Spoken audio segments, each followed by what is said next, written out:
Hello everyone, this is Mujin speaking. Today we are back with another art interview. Today we have Reynaldo, but I usually just call him Ray. Hey Ray, how are you doing today? Hi, I'm good, Mingjun. How about you? Yep, doing well so far. Thank you for attending today's interview session. So, to get started, can you introduce yourself and tell us who you are? Okay. But first, pardon my English skill because I'm not too fluent in English, so maybe I will talk a bit slower. A, yeah, I will Yeah, talk a bit slower because I need to think before I want to talk. Okay. yeah, it's fine, it's fine. Uh, okay. My name is Reynaldo, but everyone or some people call me Ray. I'm an illustrator from Indonesia, and do I need to tell my age too? Sorry, your Do I need age? to tell my age? Yeah. That's up to you. Okay. Right now I'm 26 and as an illustrator, now I'm working on outsourcing studio in Indonesia and I'm working on fantasy illustrations such as TCG and maybe there are like book cover and games. Yeah, that's it. Okay. Illustration for TCG as in trading card games.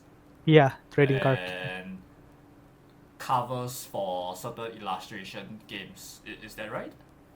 Yeah, like novel cover books. Oh, novels, cover books, trading card games. Yeah, Okay. yeah. So when did you start drawing and when did you discover your passion for art?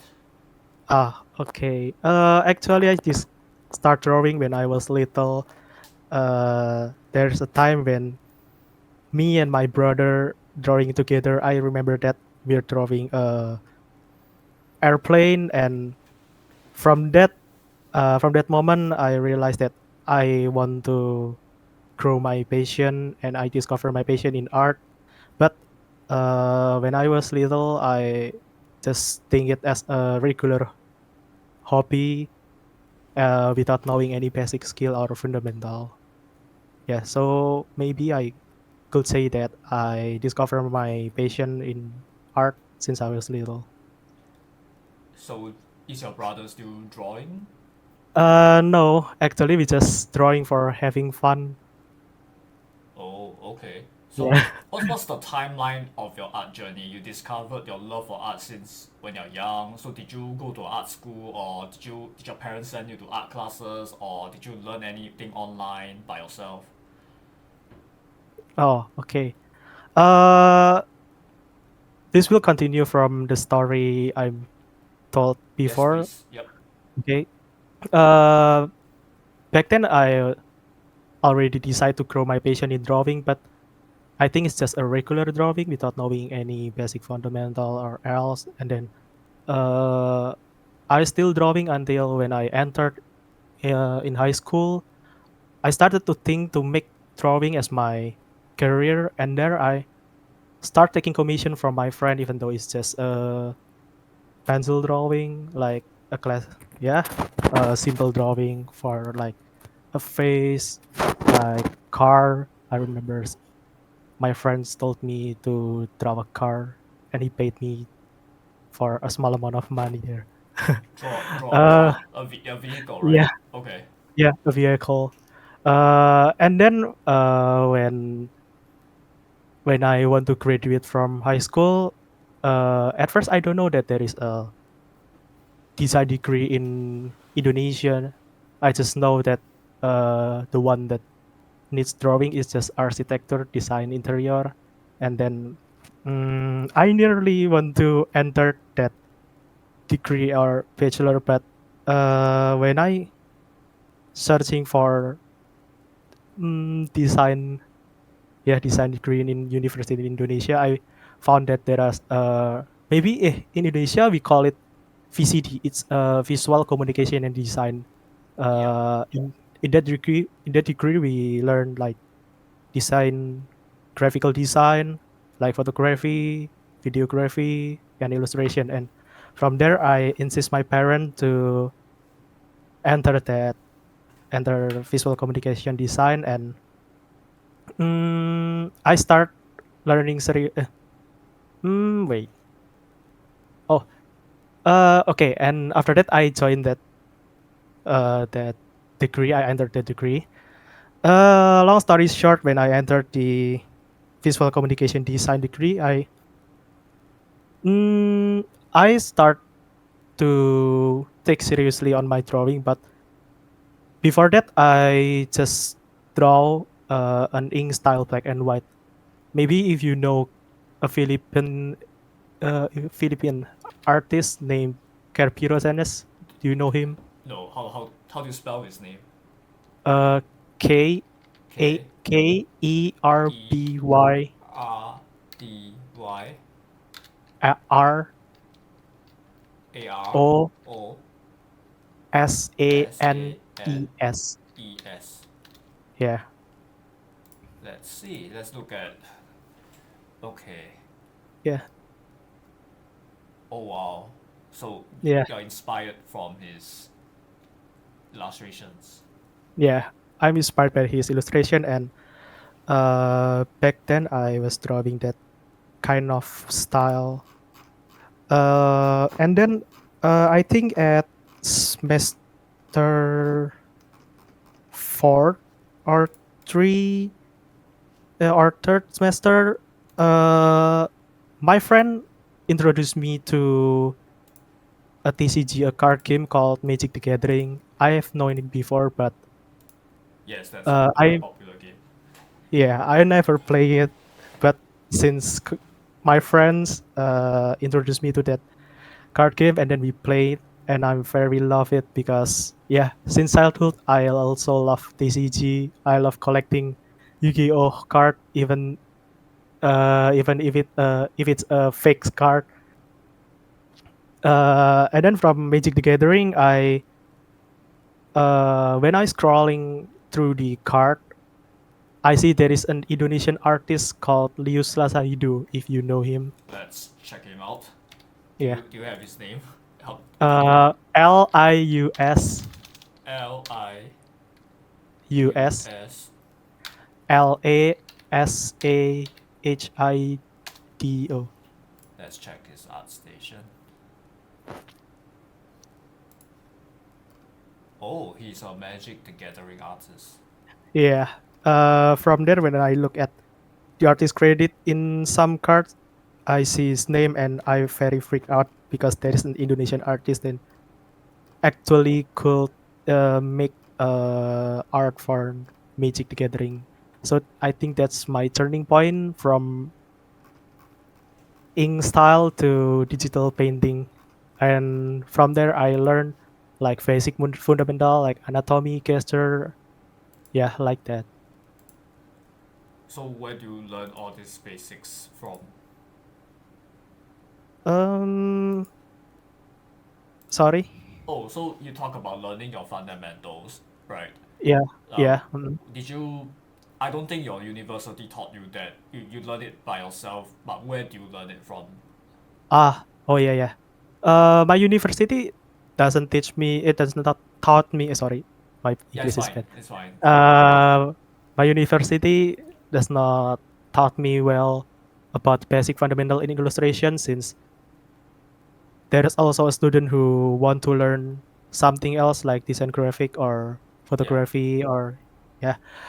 So I learned it from YouTube and tutorial, and yeah, I think I have ever bought a book, yeah, to Oh, learn from it. so you just learn from a few YouTubers online, Yeah, right? yeah, online. Okay. Then after that, did you learn from anywhere else? Maybe if you don't mind, can you like talk to us about the mentorship with your mentors? Like, is that okay? Okay, that's okay. Yeah, Oh, okay. because you improve a lot through the mentorship, and yeah, I think Ah, it's a great chance for me to like promote you, promote your studio, promote your mentor studio. Generate more business I towards see. your side. Okay. Actually, um, my drawing skill were bad at that at when I in university, but Uh, After I graduate from university, I've ever took internship and some studio in Indonesia called Caravan Studio. Do they have an art station? Yeah, That's they do have how do I spell it? Caravan, Caravan like C Caravan. A R A. Oh, CARA Yeah, yeah, F F A A V V FAE A N. FAN. Okay. Yeah, Caravan Studio. CARAFAN. Yeah. Uh, Oh no, CARA V A N Fee V fee. You mean F? A no V Fee. What's fee? virtual PPE. V. Okay, let me see. Indonesia.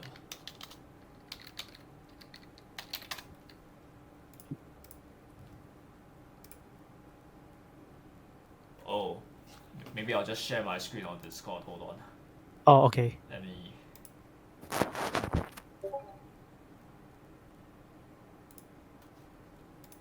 Share screen. Right. Yeah, I think I'm here now. Wait. Yeah, this is it. Oh, so you interned for this place. Yeah, Oh, I'm an nice. intern.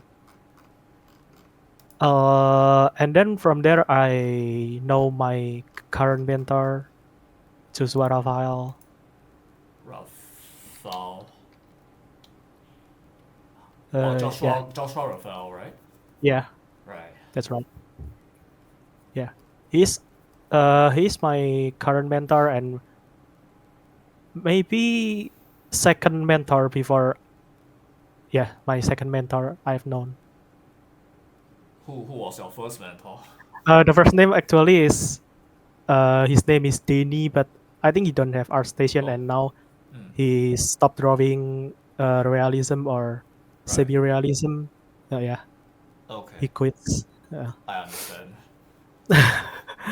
Yeah. uh, okay. Uh, shall I continue? Yes, please. Okay. And after that, after taking, yeah, after taking that internship, um, I got hired in indie game company, and I worked there like maybe 2.5 years. Okay. Okay. After that, got I got hired again by an artist I've known. His name is Bima, and I work. And his studio is called Sonderflex. Can, can you type it out? I'll just Google search it. Oh, okay. SON SON DER DER. Flex. Yeah, Man, there are a that's it. lot of Yeah, g- game studios in Indonesia. yeah. I didn't It's know this. new actually. Oh, Yeah, this is new. I worked there only maybe around 1.5 years, right. but but before I quit from the studio Sonderflex, Joshua Rafael contact me and he told me that he want to open a studio and he's he was currently making a private mentorship, and that's where I make that Shen splash art, the red guy with flaming head. Yep. Yeah, this is the result of my mentorship with him, and from there I learned a lot of many theoretical about drawing that I use until now, and it's very useful, I think. Right. Actually, the private mentorship is not only held by Joshua, it is held by my friend and my mentor too. His name is Ramza. Ramzo. Okay, R. let's Okay. go. R A. Ramza. Yeah, the first one. Yeah, Man, he worked. Indonesia have lots of pro artists. Yeah, yeah. Uh, he's the one who worked together with Joshua Raphael, making making our current studio that I'm working on right now. Right. Working at right. Let's promote your studio. What's your studio name? Okay, last one Let's do it is right now. DiveBound Studio. Sorry, it is taking so long. Dive. DiveBound Studio. I need help with the spelling. Is this Oh, how I spell it? DiveBound mm, Studio. yeah, maybe that. Yeah, Yeah. this is the one. Yeah, and after that, he hired me at his studio, at their studio. This is the one, DiveBound Studio, and this is where I'm working right now. Right. So this is where you're working right now. This is where your mentors are working right now. If there's anyone Yeah, that is interested in commissioning them for whatever projects, to hit them up. And since I think a lot of my viewers are like students, if I think if your mentors are open to like mentoring, maybe you could be part of a yeah. future teaching team as well. Maybe the three of you could open up mentorships in the future. Who knows? This could Who be knows? a great bridging session, a great opportunity, not just for business and for learning. That's my job here, just to bring people to the right places. I hope. Yeah, that's enough of selling from me, Yeah, you know. thank you. Yeah. Thank you, by the way. Yeah, if not, people will think this is like a commissioned video, but it's not. Right. But you agreed to do this interview. I hope some of the viewers can support your mentor, support you, give you a follow, help the algorithm promote your art. Yeah, thank you. Yeah, no, thank you. Mm. So after that, you just work for this studio, and did anything happen after that? Like, where else do you learn from? Uh oh, actually, I learned a lot, but maybe sorry. This is quite different because Joshua Raphael is proficiency at realism painting and is not too um, is he's not into splash art. You can see his work. He draw a lot of Magic the Gathering artworks. Yes, Yeah, very so realistic. uh, when I got there in DiveBound Studio, I learned a lot about making a realism on or painterly illustration. But from there, I start to understand. I can like, mm, yeah, I can. Wait, sorry, No, it's I okay. need It's to okay. Take your think. time. English is not your first language, and you're really trying Yeah. your best. So it's okay. Just take your time. Oh, okay.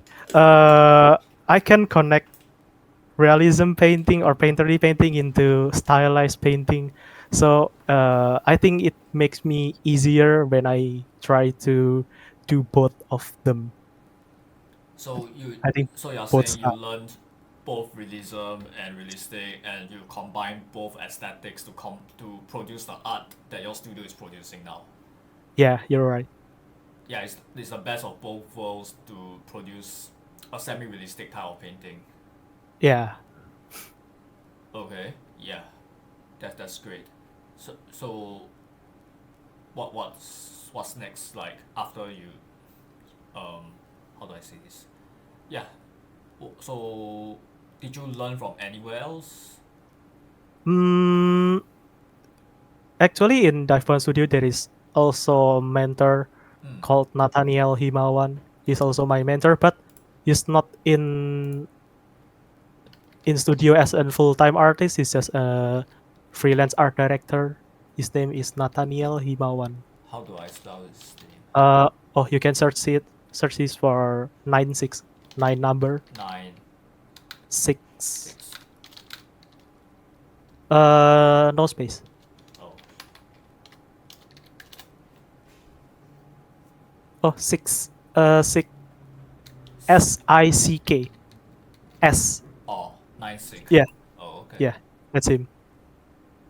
Man, you're learning from all these gods. Yeah. Yeah, you could just come out and start your own class. Yeah, I'm still a newbie, man.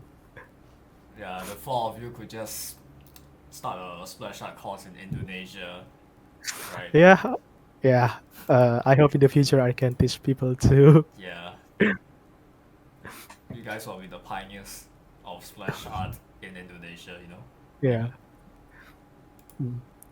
Indonesia now having a great artists and they're starting to make splash art like League of Legends and Smite.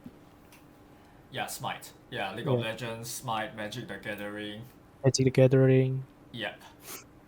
Man, I'm really promoting Indonesia today. Thank you. Yeah.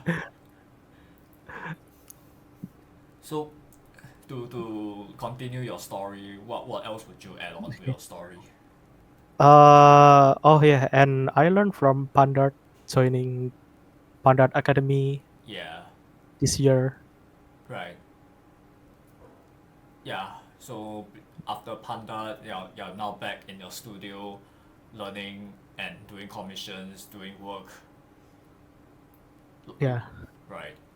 right. So so if we want to contact you or your studio for commissions, where can we find you? Uh, I think you can message me on this art station, Reinaldo Indrajaya, or you Right. can, So we just put a. Do you have an yeah, email? Right. email.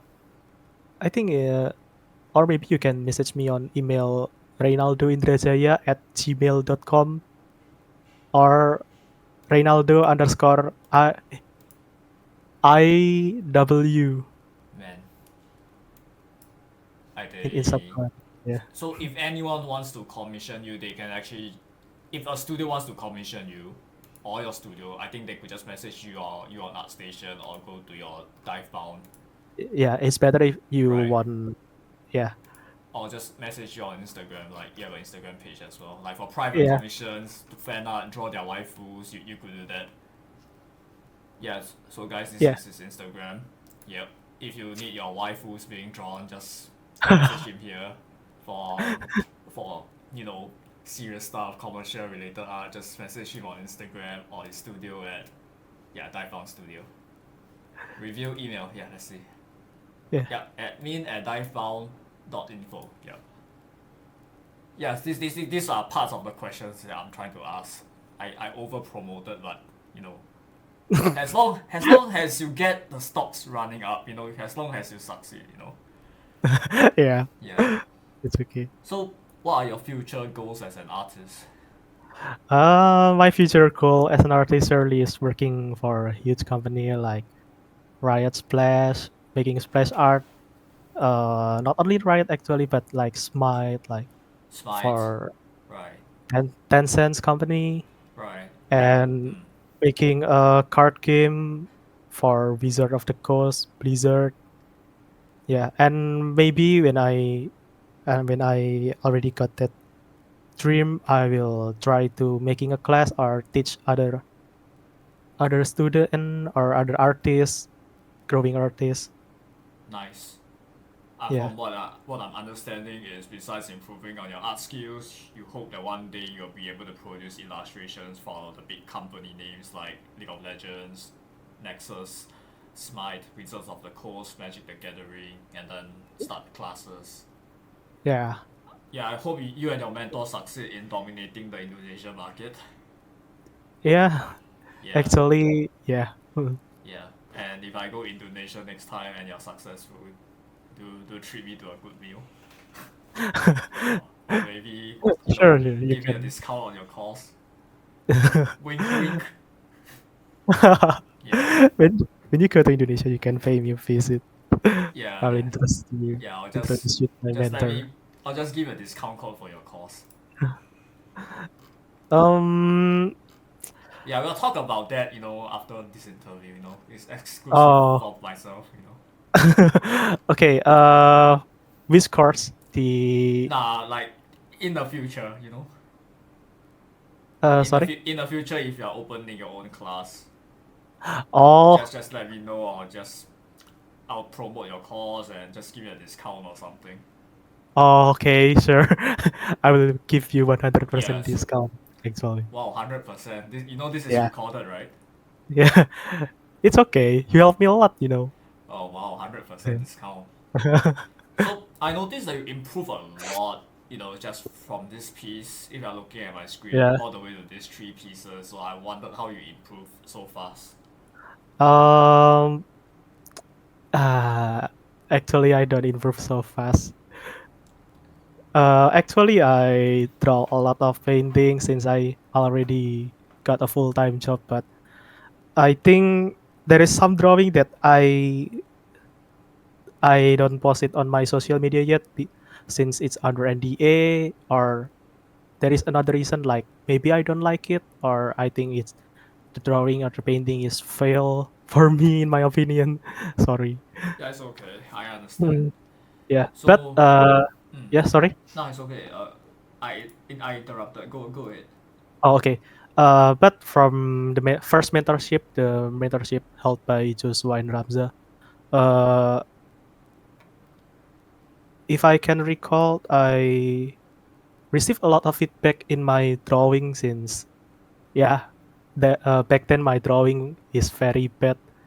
Uh, the point is that until now I struggle a lot when drawing a character, since when we are drawing a character, we also need to think about his or her likability, his vibe and threat, personality. But when I try to draw, I always think about how to make this character looks cool, Yeah. but without thinking about his personality or her personality. Yeah, So you that's have it. to So balance the pose, his attitude, his stance, the art, storytelling. yeah, Yeah. storytelling. Yeah, I think it's the one that I need to improve.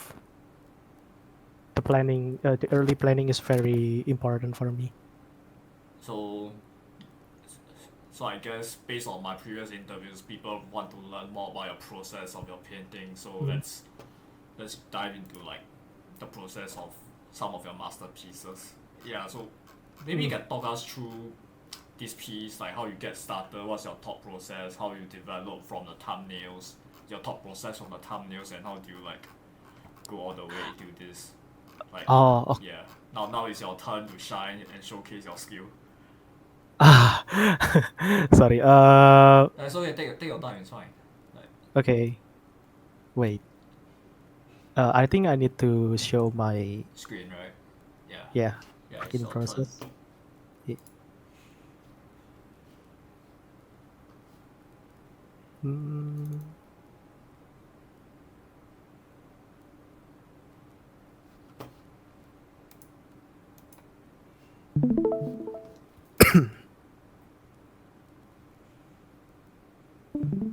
yeah. This is the thumbnail. Have you seen it? Hold on. Let me type down the number Okay. of the minutes. 28 minutes. Okay, let me find my Discord and see if I can split the screen. Let me toggle with my OBS. It's gonna take a while.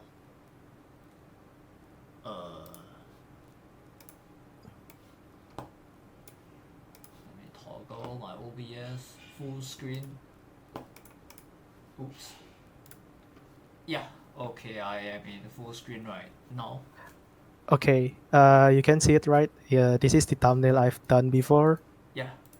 Yeah. But I think there's actually more before I went to this. But uh, when I were working on this, Joshua and Ramza told me that these thumbnails are not really depicting Shen as his character, and I explore it more.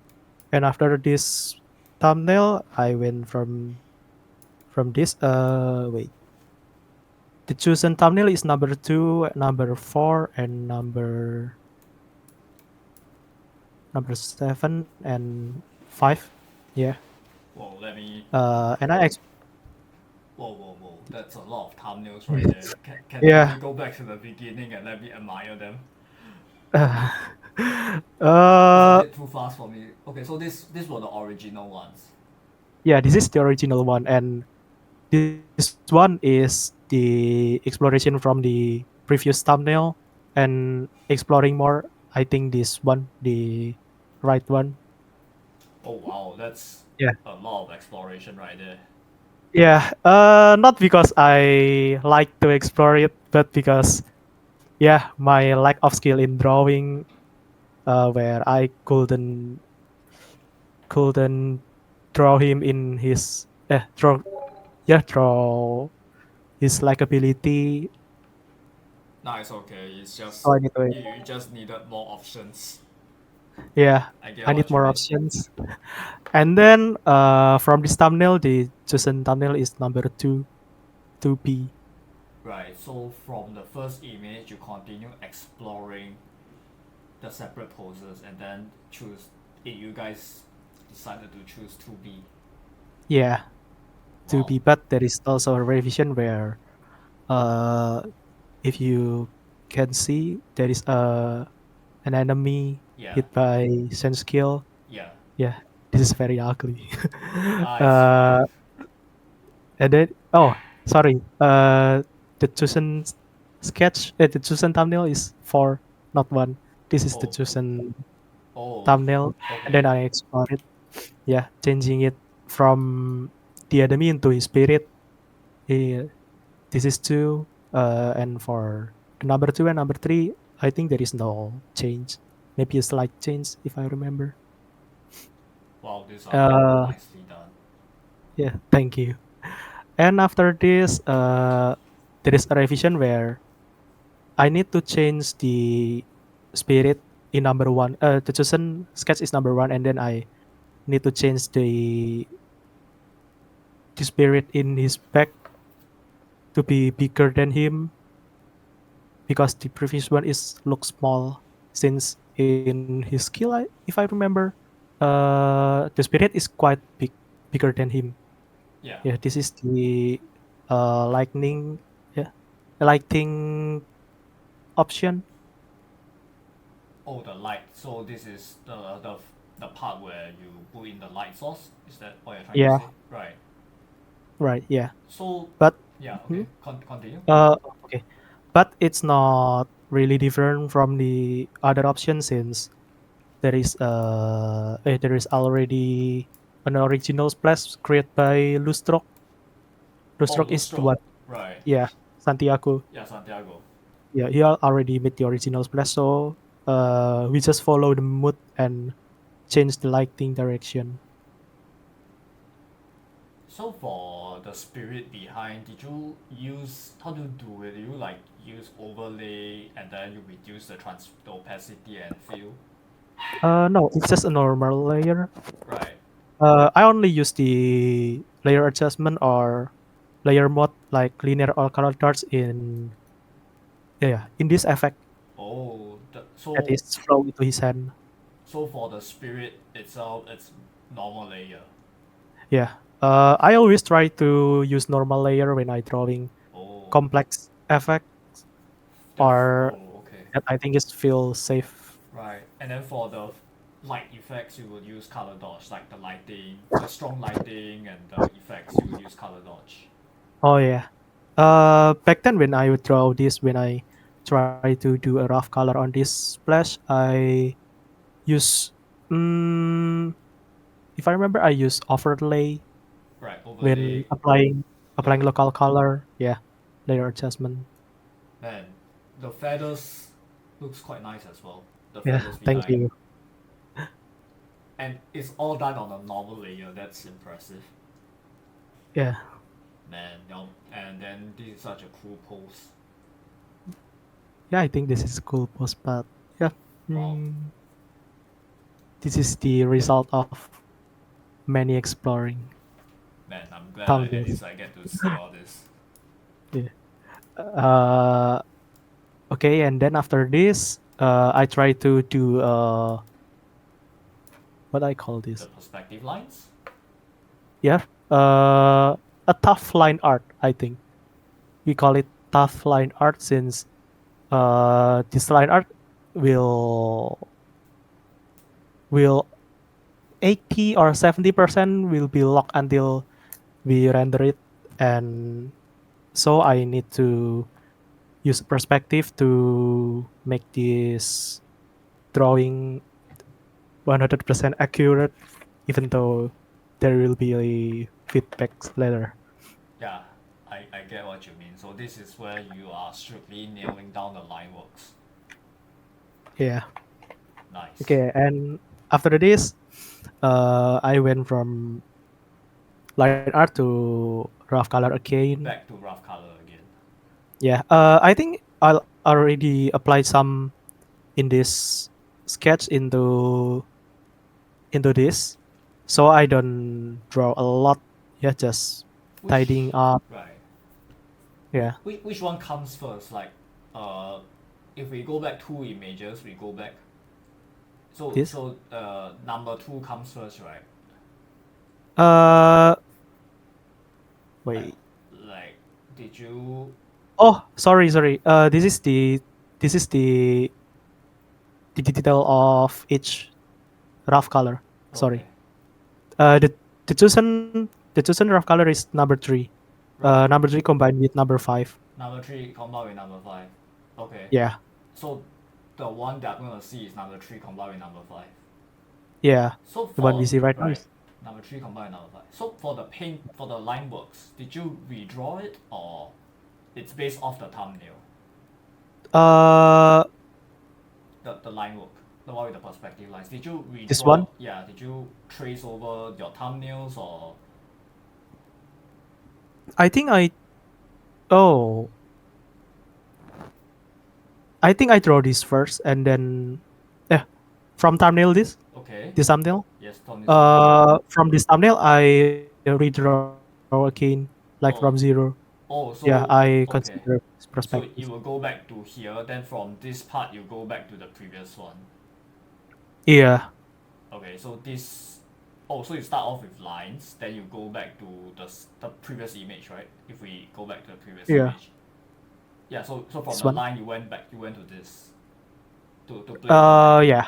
Right, oh, okay, I get it now. Okay. From this, I went to this. Right, so from a very rough colored thumbnails, you went to just lines, then just lines, you add in the color and lighting, and then down Yeah, this is the stage where you combine number three and number five, the lighting from number three and number five. yeah. Wait. This is the combine from number three, number five. Yeah, This one, okay. I think. Yeah. And then from there, I start to rendering stage where I try to ini render his head and pauldrons. This I start to draw his arm. But I draw him in this stage. I draw like like Mondays I draw head. Tuesday I draw the pauldron because uh in this mentorship we need to update on every night. I think at 11 p.m. on every day, every night.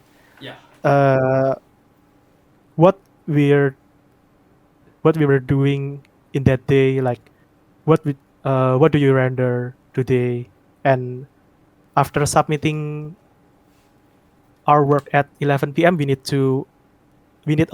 also need to update what we're gonna do next day. So like maybe on Mondays I render his head. After that I submit it at 11 p.m. and I told my mentors I want to render his pauldron and arm on the next day, and this is the update. Nice.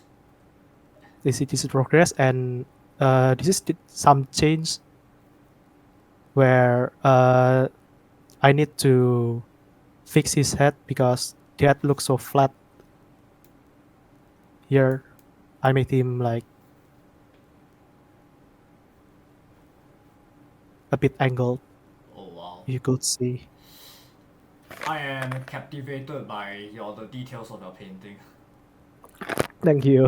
Yeah, like man, I there's so much things I could learn from your painting. Like besides the basic fundamentals of anatomy, it's just how you render the metals, the effects, the spirit. Uh, That's and your shape language. That's impressive. There's a lot of things to learn from this image. oh, okay. Actually, for metal, I do really love rendering metal since I learned digital painting. So I think I get used to it. But if I could tell you something that actually metal has a lot of dark color, dark local color rather than the bright one. Oh, a lot of Uh, darker colors. Okay. yeah, highlight is just a small part. I think if you look for references, there is. Wait, maybe I can show you some of this Yes. splash art.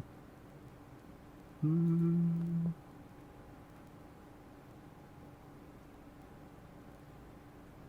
Okay, I'll try to pick one from Bochen, I think, because when I try to learn digital painting, first I learn from his style because I love painting metal. Yeah, he Maybe, is the master of painting metal. yeah, you can see this, right? Yeah, I can see Yeah. your screen. Uh, if you look closely, like Yeah. here, uh, actually, uh, metal has only like small part of light, like here, Yep. and the rest is dark. Yep. Same goes to the other side, like only here, here, and here, Yep. wait, and the rest is dark. So this is what I implement when I drawing metal. I don't only show highlight for a small part, like maybe in the pointy part or like the here, this one, like Right. the The sharp and bending, rounded, the sharp and turning points.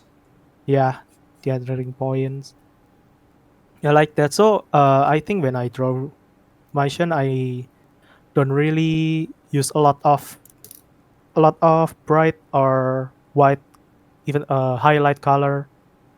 But I think when I draw this, I still use a lot of bright color. So maybe yeah, that's what Yeah. I learned from painting this. This character is a guy on fire. So Yeah. yeah. Uh, for the effects, actually I using wait, I using the original Shen Splash created by Hui.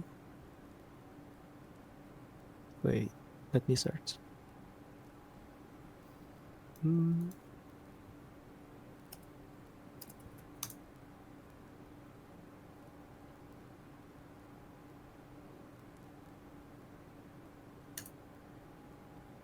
Yeah, actually, I referring to this one. Oh, who's this If you can see it. artist? His name is Hui Ngui. Hui Ngu. Can Hui. you show us his art station on screen? Wait. Man, today is another lesson where we showcase a lot of artists as well. This is his art station. Oh, he's Hui. from Vietnam, right? Yeah. Right. Yeah. I think this one. Yeah. Uh, Yeah. yeah. I forget a bit. Yeah. I referring to this flame, and I try to make it Oh, like not like a flame, actual flame, but like plasma or aura. so it's a lot of shape language and color dodge. I'm guessing. Yeah, you're right. Right. Uh, for the spirit, I also refer to his original splash. This one actually is Oh. a bit same. This one and this one. Oh. How when we paint feathers, we have to like stack on top of each Yeah. other, and how do you manage the stacking part without making it look very fake? I think you struggle with that as well, right? Because a lot of people struggle with that. I think the key is that you make it not looks too repetitive, Right. and some people. sometimes they're making the feather like one by one, right? Yeah. Like this one, and this Yep. one, and this one, yeah. But actually, you can paint it by creating an AO Oh, for feather. Yeah, this one, maybe this one. Yeah.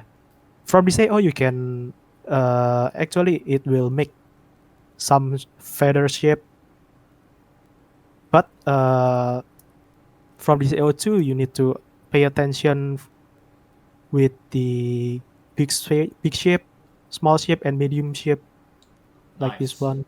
Yeah. So it doesn't look repetitive. Even if you make it uh, from AO, sometimes you can still make a repetitive shape. So I think you need to pay attention to the shape, size shape, like big, medium, and small. Yeah, So, that's it. right. So this is how you arrange it. Like, besides the shape, the big picture, the black and white, the grayscale, you just need to add the ambient occlusion and then manage the shape of the ambient occlusion. Yeah. Oh wow, that's impressive, man. There are so much things that I can learn from you guys. Yeah. Thank you. So let's go back to the process of your painting. Okay. And then after this, I actually it's just a continuation of my render, Yeah, like only changing the sword in his back, and then detailing like this is the arm part. well, the This art is looks the nice. thank you.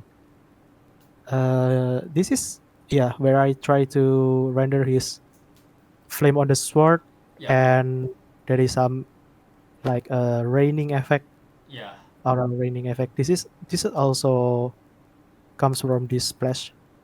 There man, is a vertical effect if you see that nice. this one.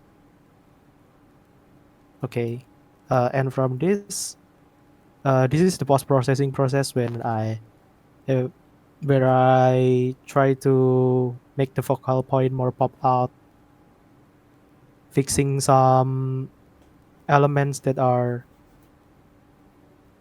not readable, or I think if I think there is a wrong material or wrong lighting area.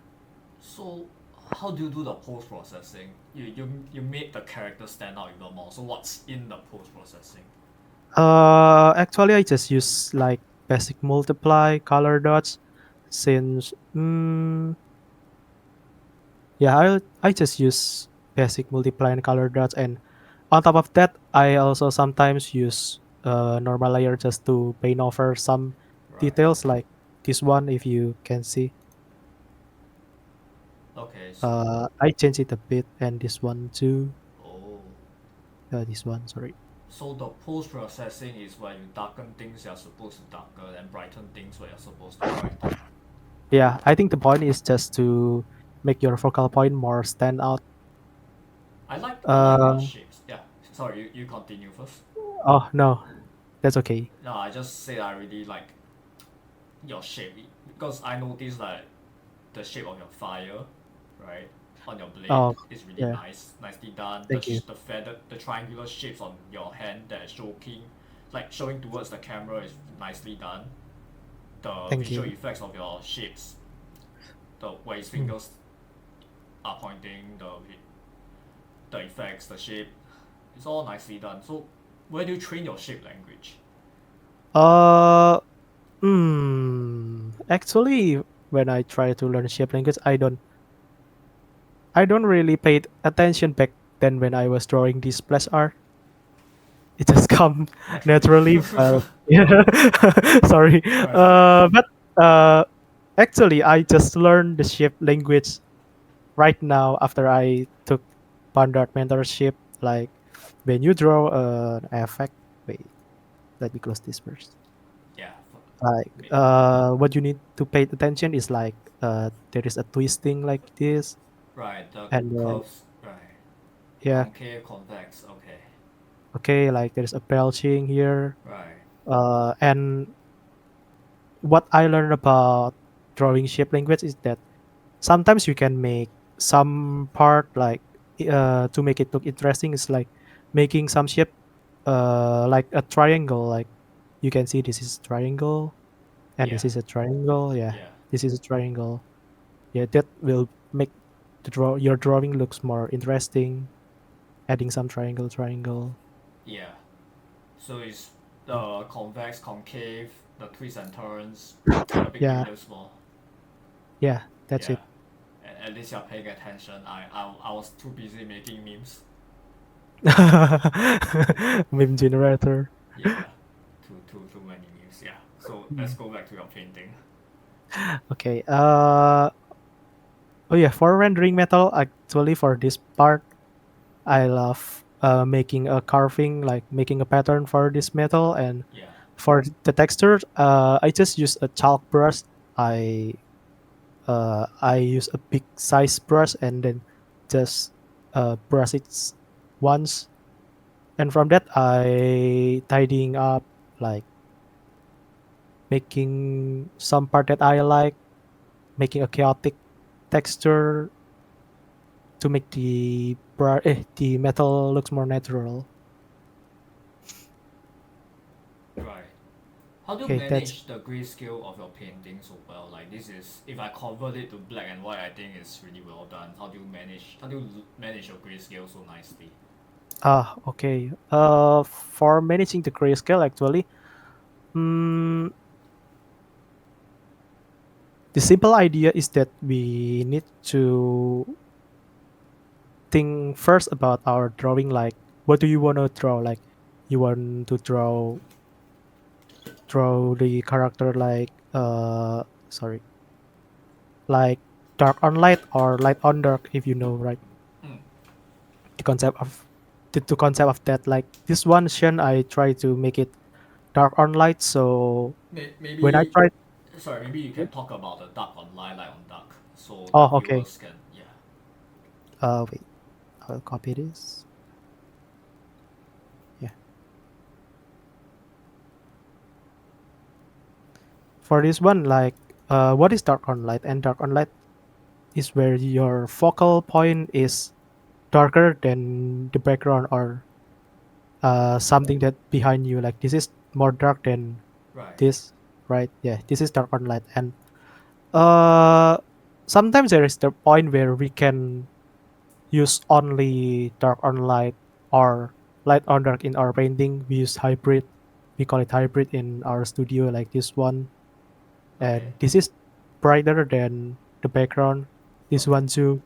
This apply in this scenario. This apply in the glowing object, like the flame, the sword, the arm, and some parts that get hit by lighting, key light.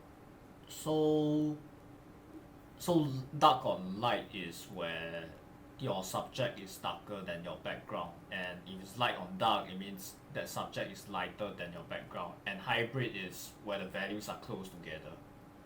The hybrid is the combination of the two, but sometimes I just use it or on the focal point, like the character. Like Oh, when you use hybrid on everything you draw, like right. maybe in the spirit you Yeah. use dark on light and light on dark. Right. There will be too much too much contrast on the scene, and it will make it chaos. So, So you need to pay attention sorry, I have a hard time understanding hybrid. Like, can you point me another example of hybrid? Like, uh this one is hybrid, actually. This arm here. Uh Here. okay, this If and you look right. at this object, Mm. this is dark on light, right? Yes, this is dark on light. Yes. Yeah. But this one is light on dark. Yes, this one is light on dark. Yes. Yeah. So this is hybrid. We in Oh, studio we call it hybrid. so I need to Uh look at subject matter. Like this arm is a hybrid because there's light on dark and dark on light. yeah. Okay. But if you look it from afar, this will make a lot contrast, right? Yeah. Yeah. That's okay because this is the focal point. Like the character is what we gonna show it to the viewer, right? Yeah. Yeah. So that's okay if you want to use hybrid. But for the spirit back here, it's not really important rather than the Shen, the character. So in this one, I try to use only light on dark, and since it's a spirit, it's a glowing thing. So Yeah.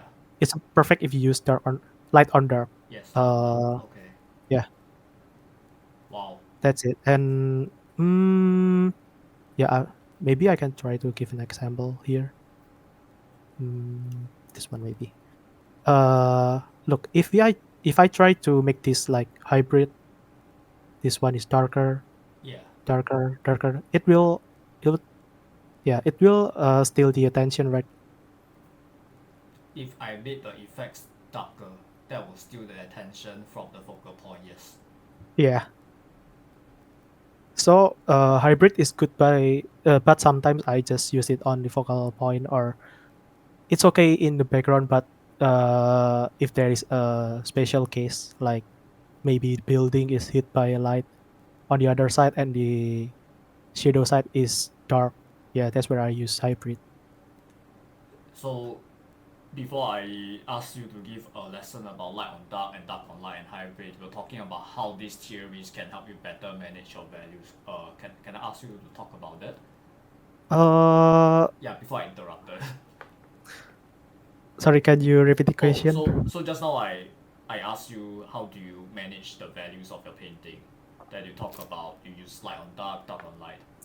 Uh, Yeah, because I interrupted, I asked you to give your lesson about it. oh, okay. So about managing the value for the focal point, right? Yeah, You mean? yeah. Oh, okay. This is what I learned from my mentor. Sometimes if there is a color range here, this is sorry if this took long. Yeah, This is black and this is white. This is gray here.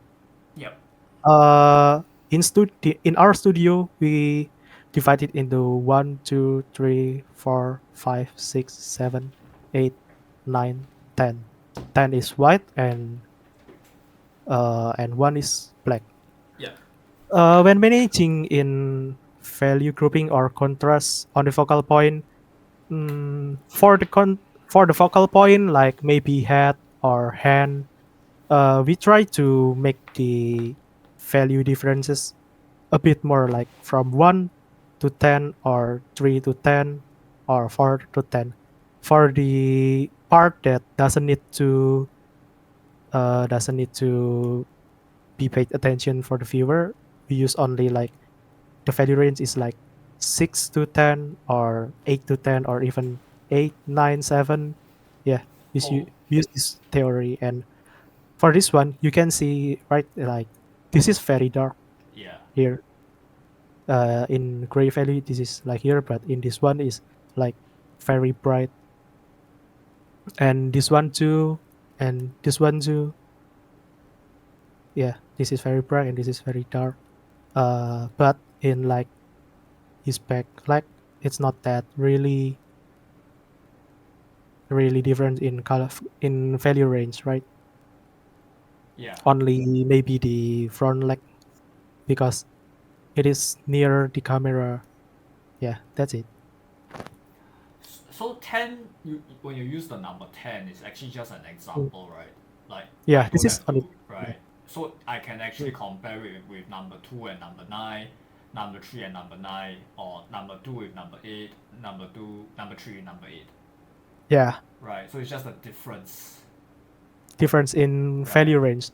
So depending on what you want your focus to be, this is how you manage the values in your entire painting. It's just making comparison between different parts. Yeah, Oh, playing with contrast. yeah, you're right. Actually, when you're drawing, it's actually about uh, what we call this differences in any material, in many local color, local value. That's what we need to think about. Right. Man, Man, that's a very good lesson. Mm. So, actually, I have a classmate that wants to ask a question, right? Okay, it's Yeah. 11:44. Okay. Oh, 10:44. Okay, it's just that, right, I'm just trying to remember the time so I could direct him to the video. Okay. Okay, he said, he likes how you handle your highlights. Okay. And although your highlights are very controlled very well in a sense that it's not too much, it still looks Okay. very good. So, how do you control your highlights so well in general, or Oh. your light source in general? Okay. Maybe I'll take an example in my current drawing, like Ari and wait, let me get some. Yeah, it's basically the question I sent you on Discord. Yeah, Yeah. Wait. And this one, right? This is the yeah, the this is my portrait. practice, Yeah, the portrait one. Yeah. Uh, Firstly, in this illustration, actually, I just want to learn about making stylization in facial features, like the form of her face, like thinking it like thinking it like a real person face. How how like the cheeks facing, where it's facing, you know. yeah, Uh, about the highlight, actually, mm, what I learned from my mentor is that actually we tend to use a lot of white in our painting. we tend to So use a lot of whites in our painting. yeah, we tend to use a lot of white in our painting. So when I draw, every time I draw, I rarely use white color or bright color in my in my painting. Uh, e- Except when it's get hit by strong lighting, like here. Right, It's okay if you use bright color, the color that near to the white color. right. But it's not that white. It's just a yellow. There is a bit of yellowish here, and for the highlight, uh, hmm, when I try to draw something, I need to, or I want to make every little material looks different to each other. Like, like hair is different to skin, and skin is different to like the pupil, eyes, Yeah, and it's different to her lips. So for about highlight, yeah, I don't really use that much of white color, and but sometimes there is a case that that there is a lot of material that has a what what I call this. Wait. Uh, which part? a high reflectivity, I think, Oh, if okay. I The call it. Yeah, reflectivity of the object. yeah, Right, yeah. The reflectivity of the object is very high. right, But that doesn't mean that you need to add high or bright color like this. right, If I give example, like like right. Like a wig, uh like a wig. Yeah, yeah. Actually, if you want your relative reflectivity of your object is good, uh, you need to play on the value changes, like maybe the hair like goes from this color to this color. yeah. Yeah. If you try to draw this, it will look looks more reflective than this if I draw this, right? Oh, Even though I use the same brightness. right. So it's due Yeah. to how you group the values together. Yeah, actually I just play with this with her reflectivity of each material, but I rarely use bright color. I just play with this Oh, the sudden color, sudden right. value change. Yeah, So it's like percentage, like how much darks, how much lights. yeah. And even though uh, this part is get hit by the same lighting, which is ambient light, this color won't be as bright as this color. The Right. skin will never get as bright as the highlight of the hair. Since I try to make the local color still what I call it. I try to keep the local color clear.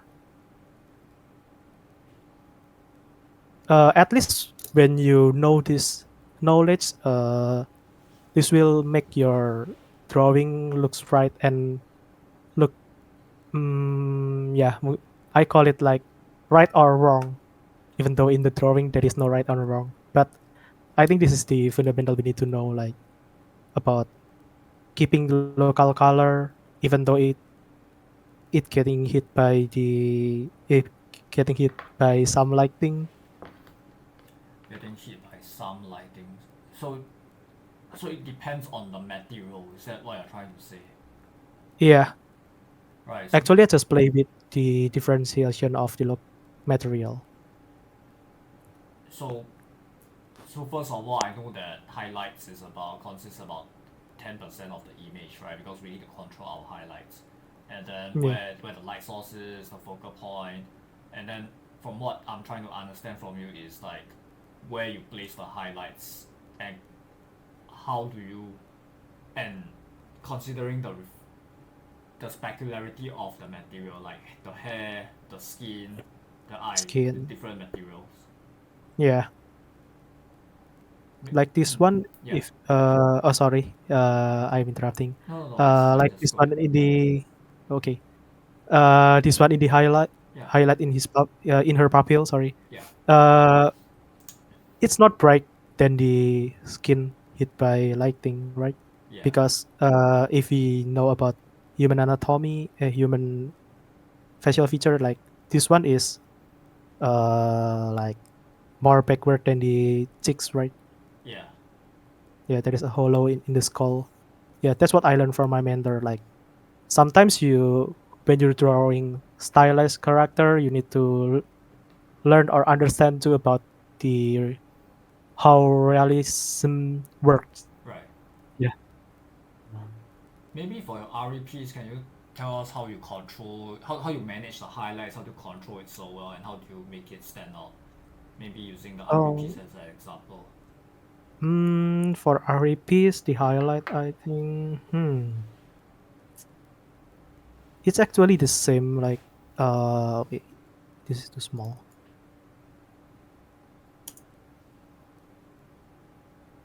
When controlling the highlight, here if you can see, like, I rarely use white color, especially on. I only use it on the reflective material, like here, like the metal, this one, like crystal or something Yeah. here, here, and this one I use bright color because her color is pale.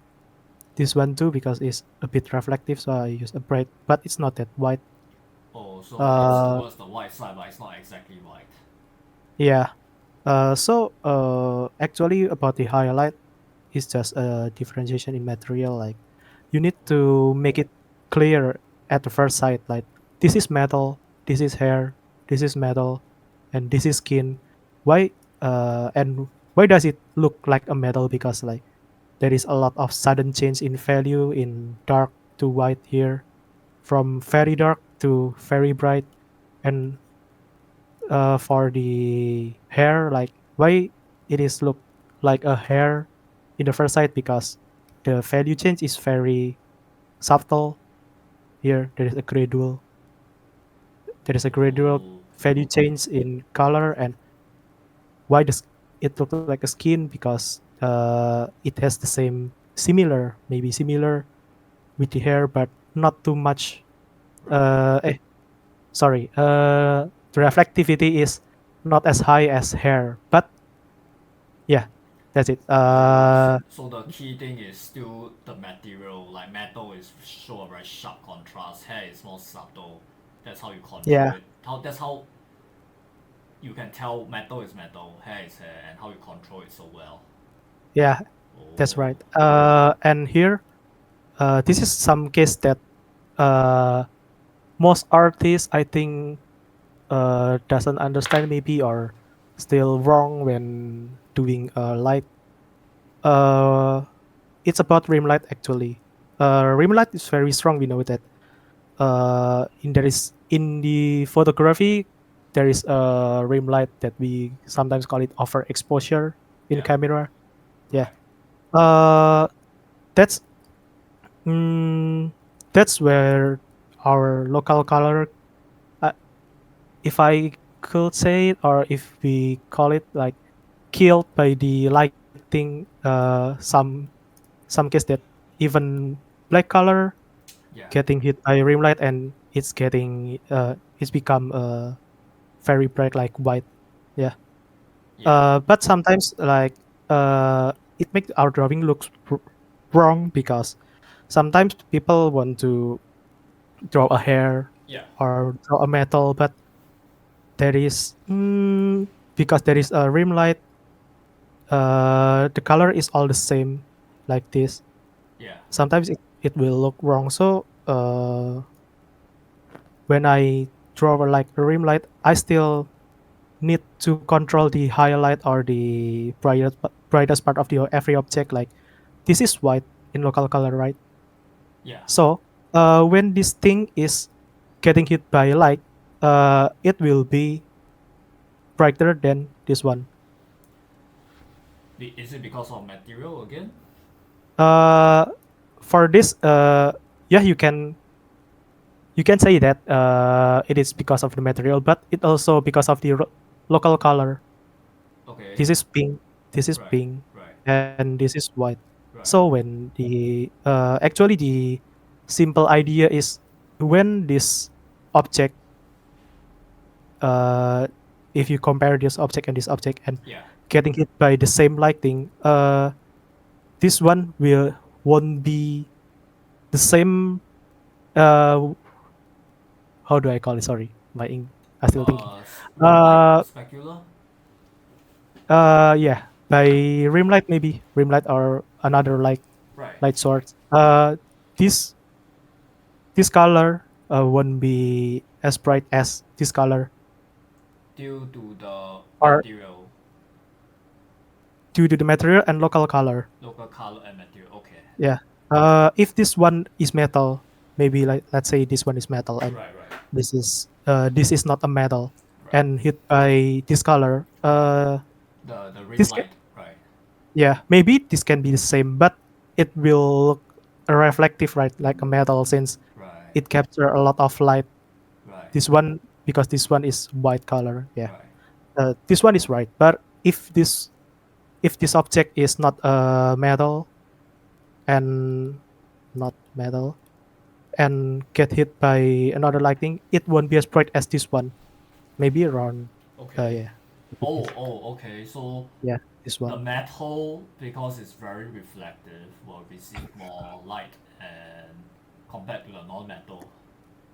Yeah, Right. So back to your RE painting, like the hair is more of a glossy material compared to like a fur ball, so it's gonna catch more light. And since the hair is like a cool purplish color, it's gonna attract more of the blue light, yeah, right? Compared to uh, the gray feather ball. yeah. I think when we're drawing like this, like object that is getting hit by lightning, we need to consider too about the color wheel. Like when color pink get hit by blue, Yeah, like this, cool it and will go cool. to, yeah, it will you there is a hue shift where it will goes to the bluish first and then go to cyan here. That is the simple idea of lighting and highlight. Right. So this is the rim light portion that your mentor has taught you. Yeah, based on the local color, the color of the light, the material. material also. Oh wow. Oh yeah, I just remember we call it index of reflectivity. Holy shit. That's physics right there, Yeah, but it makes sense. It totally makes sense. index of reflectivity is just actually it's just terms that we call when we're talking about value range in every object, Right. like high index of reflectivity or high or low index of reflectivity. It's just that simple. Yeah. Man. So let's go back to the painting of the fiery guy and then we can talk about Okay. the process. Now we are learning so much. Yeah, I'm learning a lot from this interview. Yeah. Yeah. You still have time, right? Yeah. I'm Okay, free.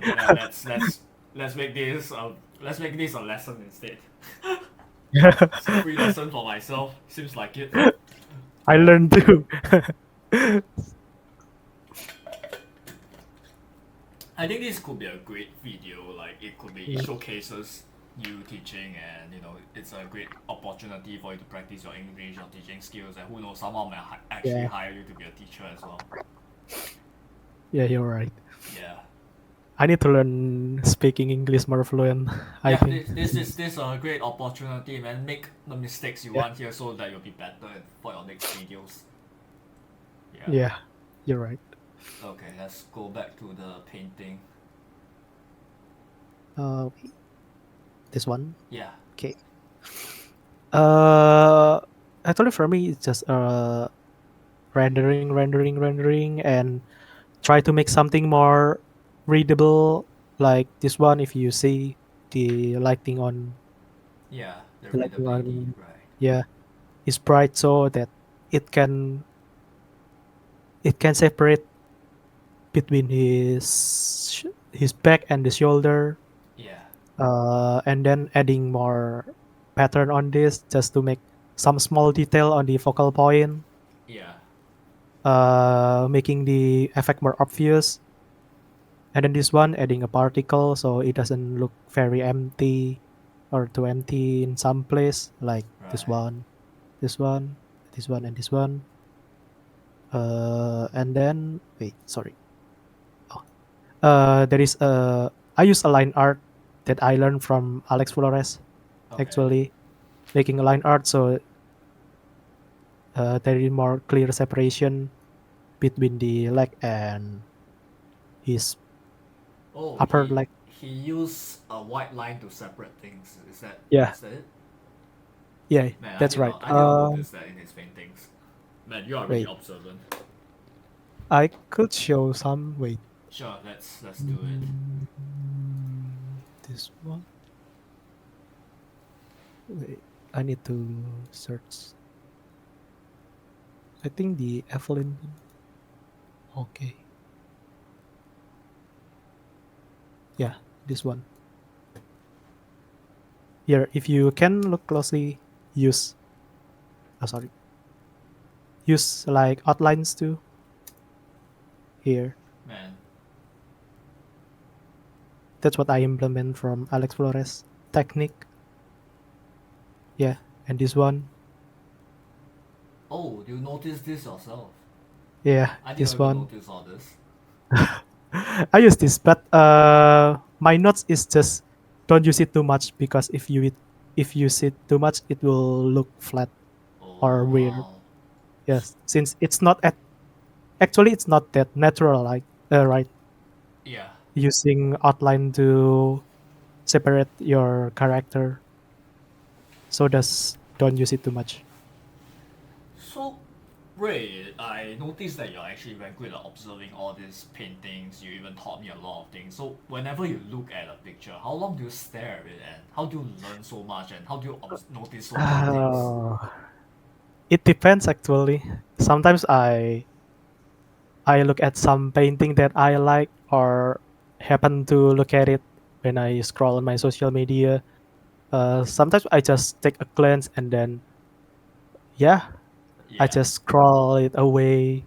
yeah, But uh, if I could talk about this, like I'm blessed or I'm lucky enough to have a good observation skill. Like uh, since drawing, for in my opinion, is almost about observation. So when you're good at observation or you improve your observation skill, I think there is a great chance that you will grow or your skill will grow up very fast So how if do you're good you at observation. so how do you learn how to observe? Yeah, I think I learned to observe every painting that I saw. So you just look at a painting and how do you break down the the things that you learn? Like for example, as you saw, you're looking at this picture of Evelyn, right? That Alex Yeah. painted. So what are you thinking when you look at pictures like this? How do you break things down and observe and learn? Oh, okay. Like when I first look at this, like sometimes I just don't look at uh the detail how we render, not, but Yeah, sometimes I look at, yeah, for example, like this, like how Alex used this method to separate the character, like, and maybe like this one, why he's using a very black a very black color, even though it is silver. There is not yet. It's because he want to separate more with the background, right? Right. yeah, This is also helps the silhouette or the shape of the overall character. So I think this is important to be showed off. And then sometimes I use to maybe, yeah, how he show only this part, not the whole part, right, because this is not as important as the character. So I think you just only want to show the face, so the other part is like rest, and the rest area is very rest. Like this is just a block of black or bluish black, you yeah, know. Yeah. Uh, that's what I learned from his painting and from that observation. Sometimes I use it on my drawing too, like from this technique using rest and detail, like extreme rest. If I call it extreme rest and extreme detail, right, I use it on my like array, like using this as my extreme rest. yeah, Sorry, using this as my extreme rest, and this is maybe extreme detail in this area.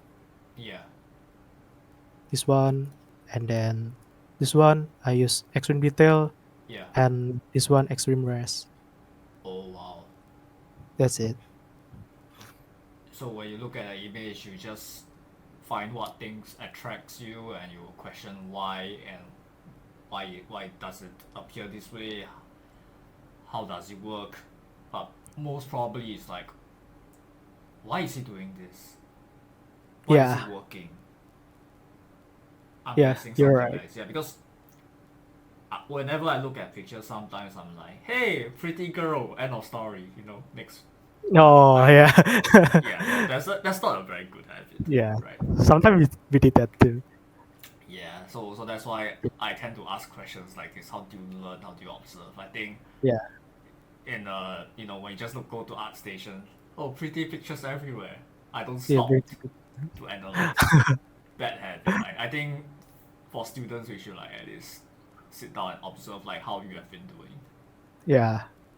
Sometimes I just discuss with my mentor too, like how or why he used that technique. So I learned a lot too from my mentors, from discussing about other artists that we know using some methods or something that we don't know.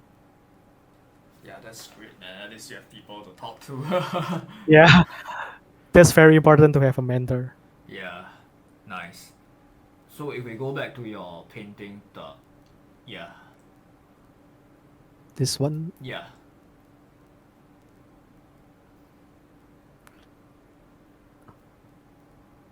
like, sorry, I interrupted.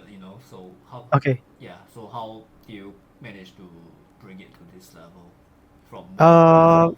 Yeah. oh, there is a note here. Oh damn! What's this? Ah, this is actually I can explain this to you. Yeah. Uh, okay. In our studio, we have our terms that uh here Yeah. there is this is what we call rendering level. Sorry. Oh damn. Detail Yeah, level. Okay. yeah, detail level. We call this like okay. Level one is for silhouette. Yeah. Number two is number two is like silhouette, but we call it two value. Okay. The darks and the lights. Okay. Yeah, the dark and the light. Number three is adding highlight. Number four is AO. Okay. Number five is hand painted. That's a lot of things. Hand Hand painted. painted texture. And number six is photo bashing. Oh, so number five is manually doing it. Number six is like you put in texture, pictures, and whatnot. Yeah. Okay. Uh, Before we went to render in Mm. back in mentorship, we need to separate every object and make a list about how high we gonna render each object. Like this is number six because this is the focal point. This is the focal point too. So this one is number six. This one is sorry, I'll use screen. This one is number six. This one is number six. This is also number six. Number six because this is the focal point that I want to show. Right. This one. Why So this number six? Why not number 10? uh this is not value.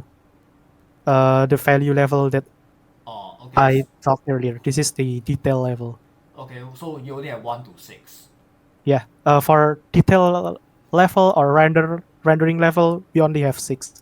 This one is different from this one. It's Oh, different. okay, sorry. So when you have all these, when you talk about these 6 points, silhouette, two value, highlight, AO, hand painted texture, photo bashing. So you're talking about completion level, right? Just to Yeah, clarify. it's about complex. Right. So silhouette is just like the shape.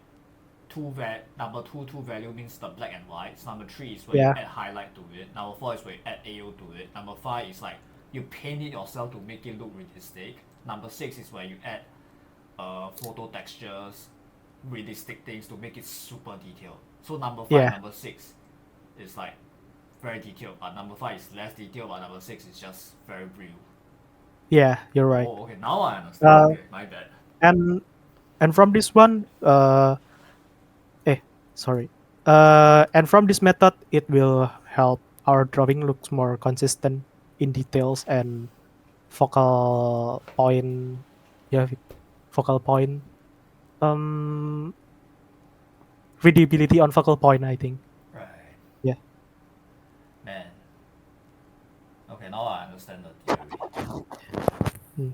I think the best illustration to learn from this is Runeterra. Runeterra is also good for learning this level of details. Oh, you mean Legends But of since Runeterra? yeah, Runeterra. But since Runeterra, I think doesn't have or rarely use photo pacing, Runeterra only use five of this. Right. Photo pacing, I think, is just used for League of Legends splash or splash art, other splash art. Right.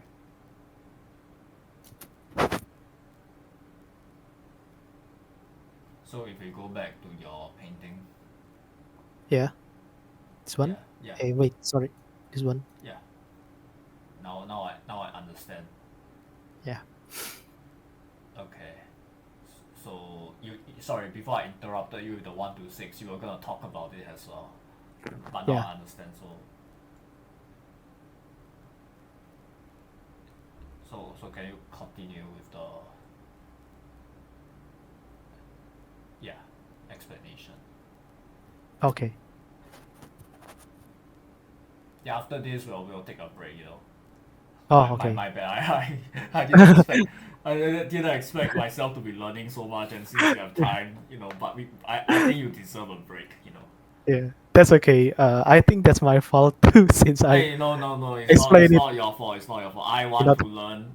A lot of students, I'm pretty sure they want to Oh, learn from you. So yeah, yeah. it's just that sometimes we fool around. So oh wells. But anyways, yeah, back to the one to Yeah. six. Okay. 1 to 6 here.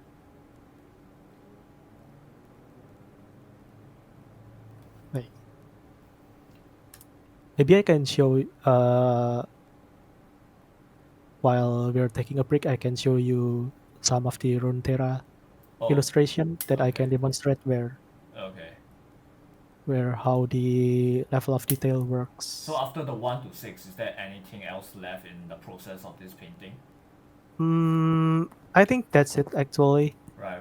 So do you want to Yeah. like finish up like explaining the picture that we can take a break? Yeah. For the picture, For the flaming dude. Yeah. for the flaming dude. Yeah. What's his name? uh, I don't play League of oh, Legends. Shin. It's Shin. Shin. Shin. Yeah, that is Okay. a chroma splash. Right. Wait. League of Legends won't hire me anymore.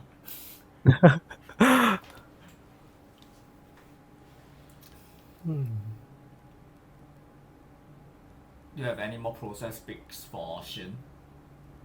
Uh, that's That's the that's end the of the right. yeah So after 26 plus.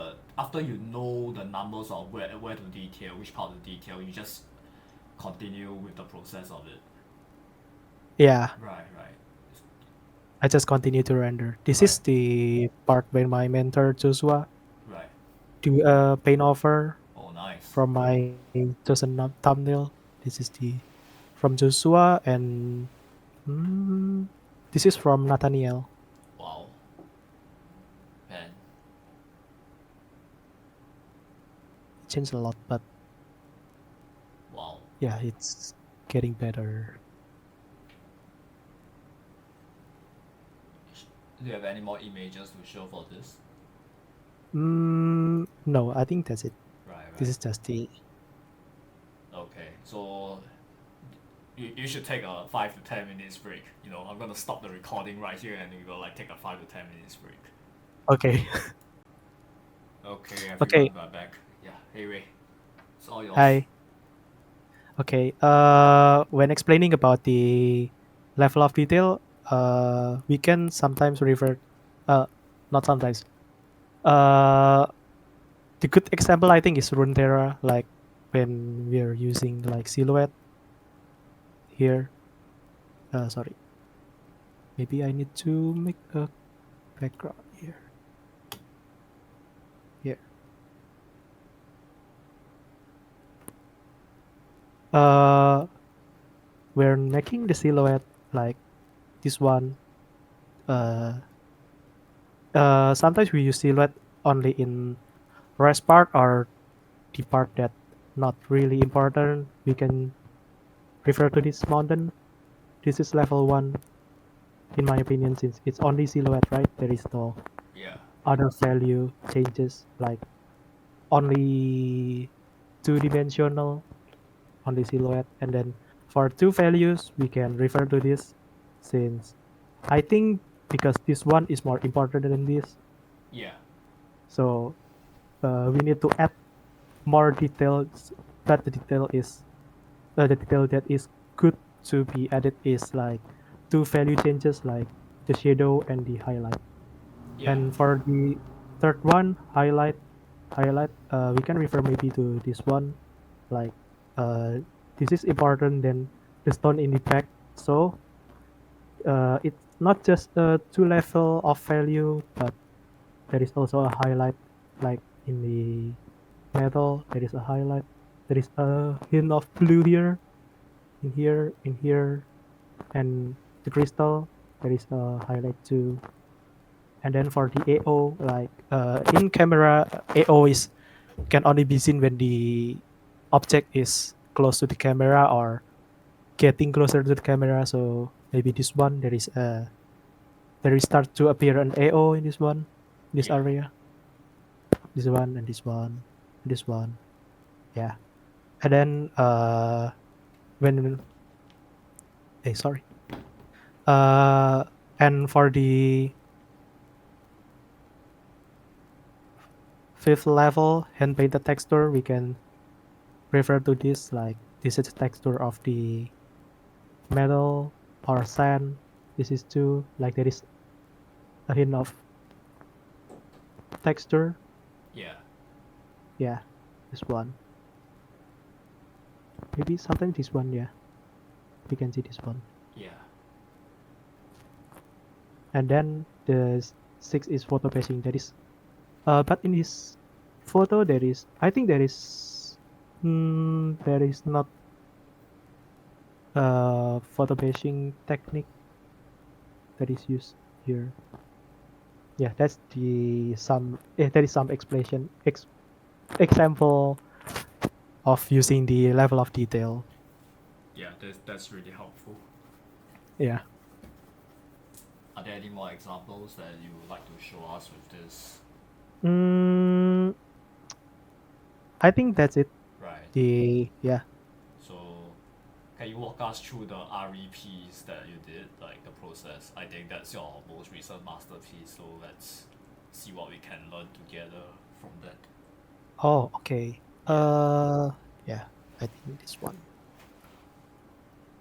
Yeah, this is the process of the array.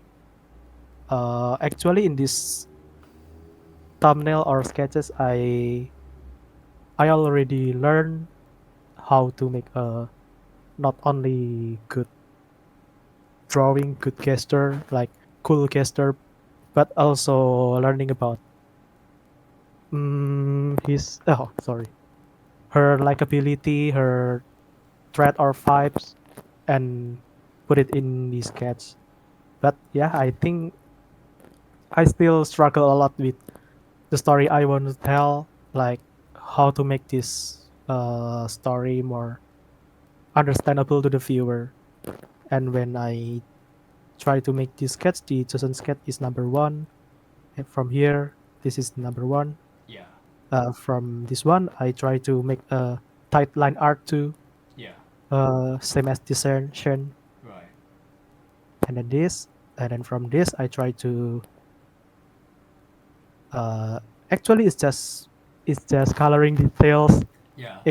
Her tails, so it's not that important. Yeah, from this one, I Oh. try to do a color rough of her. When Yeah. I try to do a color rough, I prefer to actually I want to learn about using layer adjustment, like using multiply or linear dots.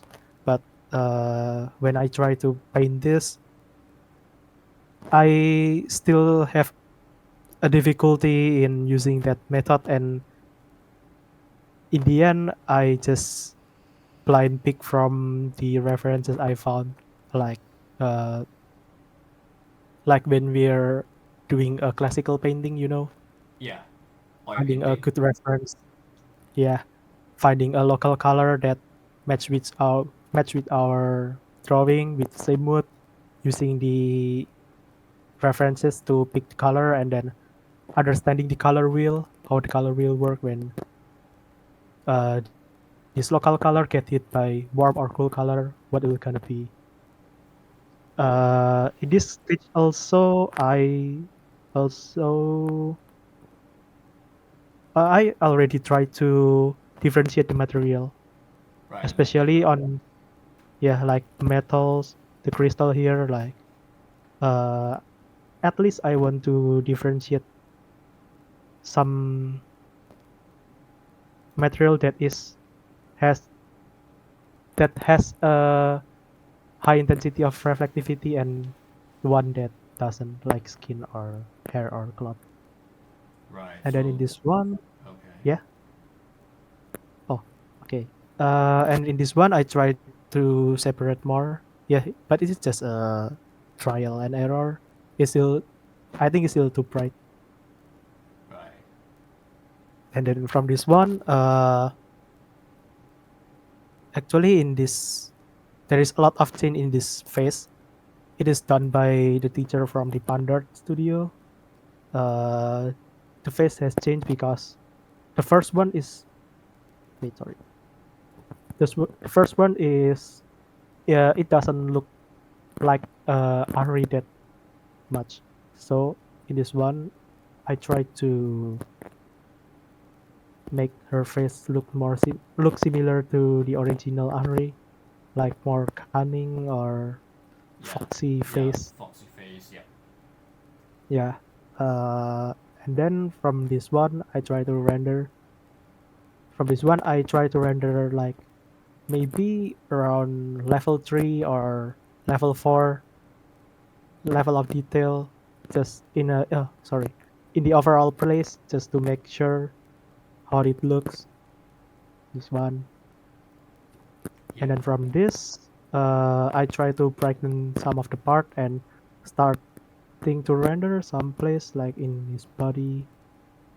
And from this part, I fix some tails and start to render the effects of her her ball, her glowing ball or magic ball or orb. Yeah. And from this one, I try to render it more, render it more. Wait. Here I try to brighten the part of her face and sorry.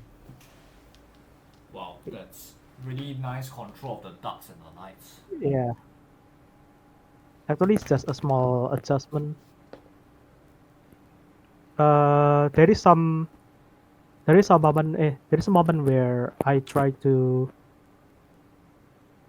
detail the edges, like fixing the edges of her part, her focal point, to make it more obvious and doesn't look more too blurry. I think like from the shoulder, I try to harden the edges. Like here, I try to harden the edges, and for the part that doesn't need to be paid attention, I try to blur it like this one, this one.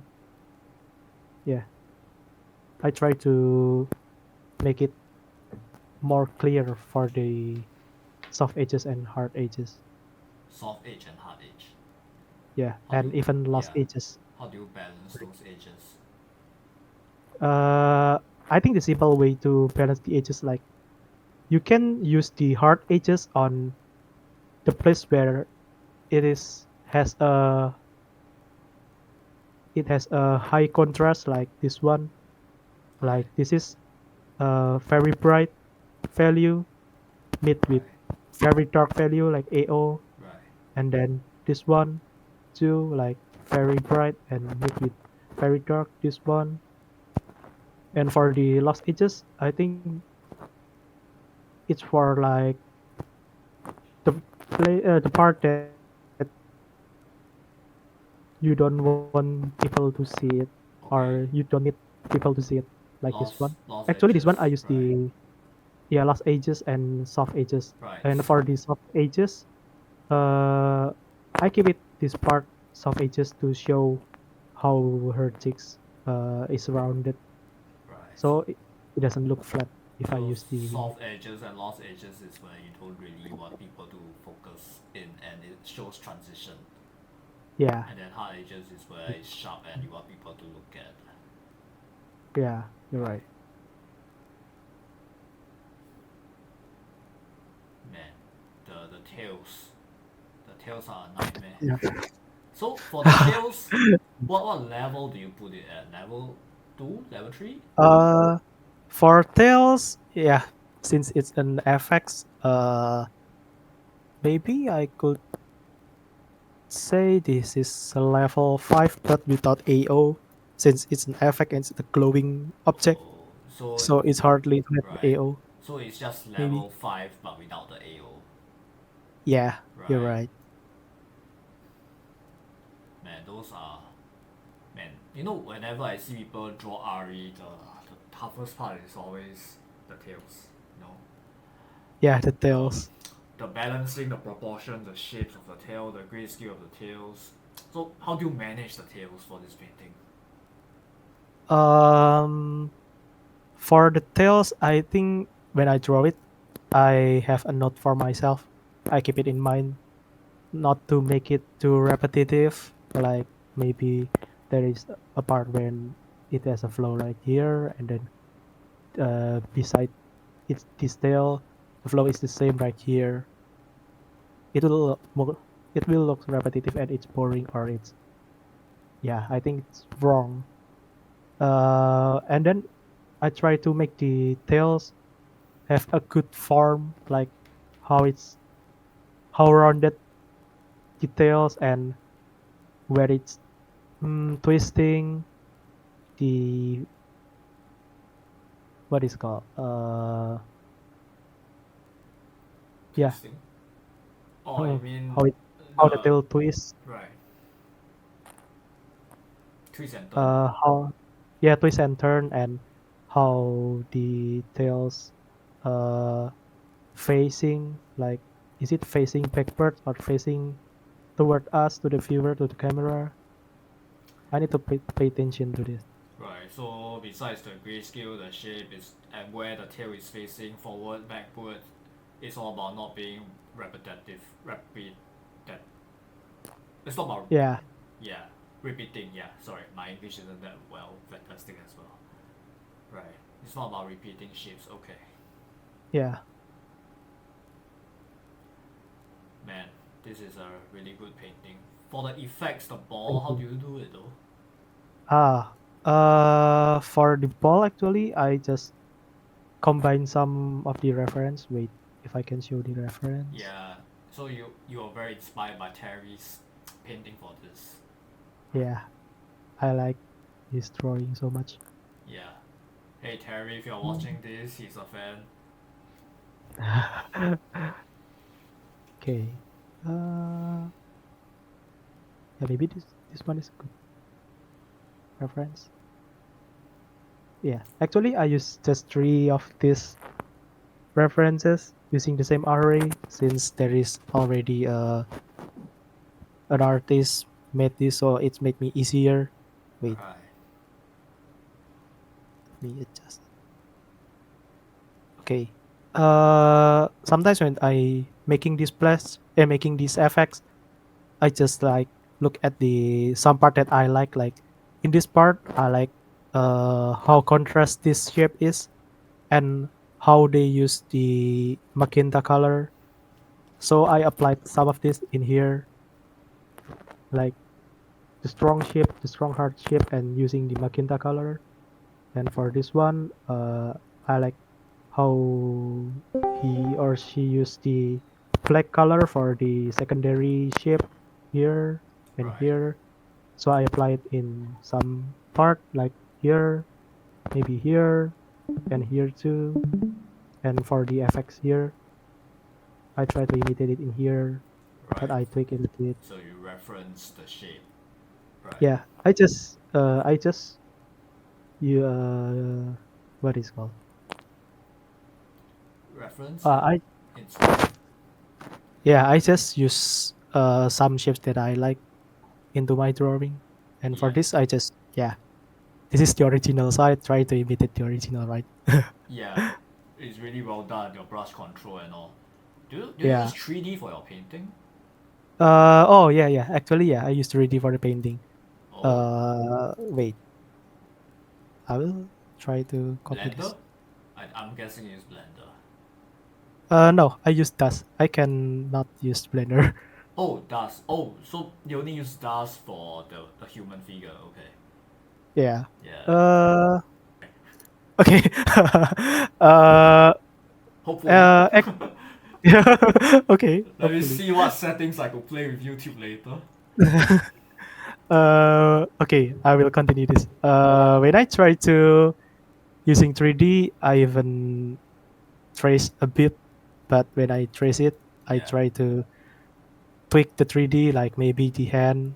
Yeah. I will try to tweak it like this, Okay. and The, the the walkthrough hand. is really helpful. Okay. Yeah. So when I trace it, the 3D, my drawing won't follow the 3D, but instead, sorry, how do I put it in word? So the result is, I don't, I don't follow the 3D, but the 3D is following my drawing. That's the point. Right. The Yeah, 3D is okay. So you are controlling the 3D. The 3D is meant to yeah, serve you. Okay. yeah. So it doesn't look stiff, and Right. it still has the flow Right. Man, I like how you do the behind it. hair, the flowing hair Ah, for this painting. It's really well done. thank you. Actually, this one I just use a figure from Hatsune Miku. What? Can Since do you yeah, have the reference for that? I have it. I like Hatsune Miku so much, and so I use it. Not Wait, a fan of what is it? Miku. Wait, wait. Oh, this one. Here, I use this one. Oh damn, nice. If you look at it, it's a bit similar. Right. Here, sorry, this one and this one. Here, Yeah.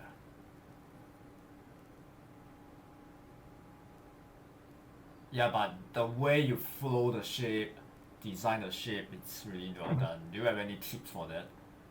um, yeah, actually, same as before, like doing a twisting for Like, hair, yeah, for hair or clothing, doing a twisting, like turning yeah. and then belching. And for this one, I try to mimic a shape of triangle to make it more interesting, so it doesn't look like a square that are stiff. If I try to draw this, it will look stiff. Right. So it's So the shape theory that you talked about just now, the twists and the turns, the yeah, adjustments. Okay. yeah, I think actually it's just the using of triangle or imbalanced shape Imbalance, that will right? look. Imbalance Yeah, triangle shapes. Okay.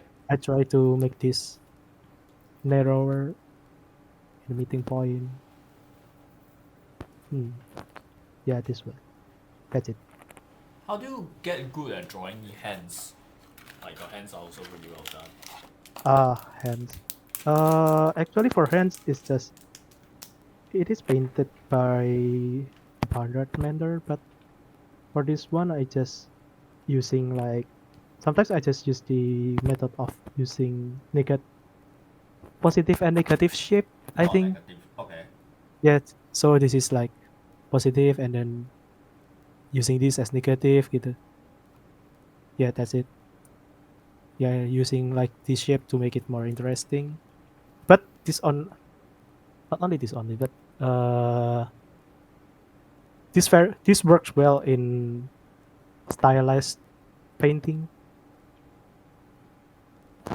Right, the concave and convex, which helps with the positive and negative shapes. Okay. Yeah, I call it that. Okay, so it's concave, convex. Concave and convex. Right. Yeah, So that's how you do the gestural of the hands. yeah. So, is there anything else left in the process of this REPs? Wait, let me see. I think that's the process of for the array. Right, it's really well done. Yeah, thank Yeah. you.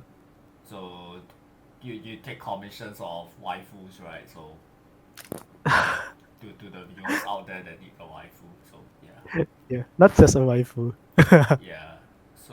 So can you talk about your portrait piece? You have the process for that as well. Can you talk about it? Wait, The portrait. Star Guardian. Here, this one. Yeah.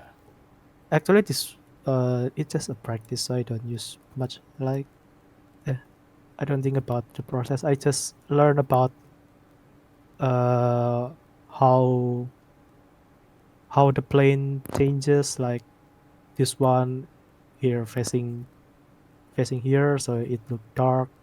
Actually, I Right. just learned a simple thing in this drawing. Like, and here actually learned about drawing eyes with soft edges. So uh, this is what I learned from my mentor also, like when you're drawing eyes, sometimes we see in Chinese painting, Yeah. they usually use soft edges on the eye, or even sometimes lost here like this. Right. Yeah, I learned that too, Nice. and only using the hard or harder edges in some part, small part, so it doesn't look flat. Uh, in most case that I face in my drawing, uh, what makes our drawing look flat is because we're using too Sharp much hard edges. edges. Hard edges, Yeah, right. too. Yeah, we're not combining too much So loft and hard so edges. just now when you lose the edge at the eye, it's to make it less look to look less sharp, so that it looks more real.